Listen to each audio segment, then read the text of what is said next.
A campaign promise made in Colorado playing out now across the nation. New drug trafficking arrests today in the Denver metro with ties to Mexican drug cartels. Today's arrests come after nearly 50 people were arrested yesterday in a separate incident that investigators are calling an invitation-only Tren de Aragua party. 49 people arrested in Adams County Sunday morning. Denver 7 Investigates was there as DEA rounded up people, put them on a bus near 66 and Federal.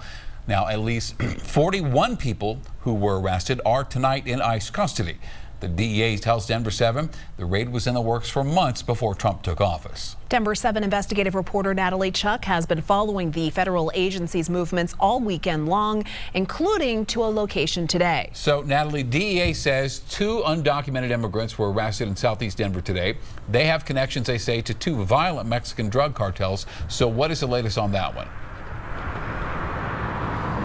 Well, first of all, guys, it's very scary information to have to break to the people who do live in this apartment building behind us. Those 2 people were arrested at the building right behind me. We are located at an apartment just off of Quebec Street and Mississippi Avenue.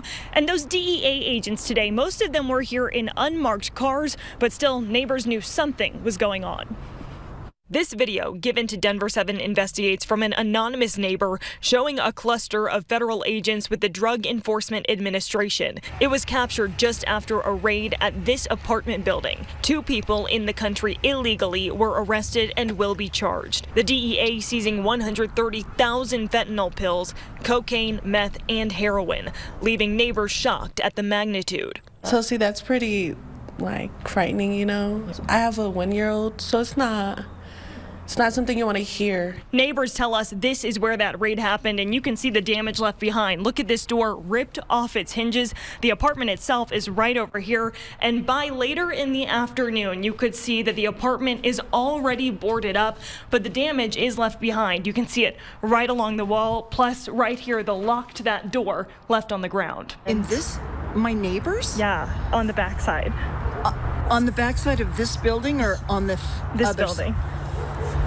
Wow. Yeah. You're shocked, clearly. I am shocked at the volume. The DEA confirming this operation was connected to drug trafficking with confirmed ties to the Sinaloa and Jalisco drug cartels. This apartment complex just gotten worse, maintenance-wise, people around, the stuff that happens, it's just not good. Just within the last, I would say, year and a half, things have changed in this. And it's too bad because I love my apartment. I have a beautiful little situation here. But I do think it may be my last few months here because I have to get out of this situation. Yeah. It's too soon to know exactly what charges these 2 will face. We are in the city of Denver, but Denver police says they had nothing to do with this operation today, you guys. So, Natalie, you were there yesterday for that raid and today. Compare and contrast, how is it different between those 2? Well, Shannon, I think, first of all, obviously, you can see it in that video. It's the magnitude of both operations. I was speaking with DEA sources yesterday who say that if yesterday's operation was a 10, they compared today's to about a 1.5 in terms of the scale and the scope. Plus, we did see ICE agents on the ground there yesterday that we knew that the DEA was expecting there to be undocumented immigrants at that party that they raided late last night and early into the morning hours. And that was Saturday night into Sunday morning. However, here we did not see any ICE agents, so it's unclear exactly if or how ICE was involved in today's operation, and we're still working to figure out how ICE will be involved moving forward. For Denver 7 Investigates, I'm Natalie Chuck. Natalie, thank you for that report.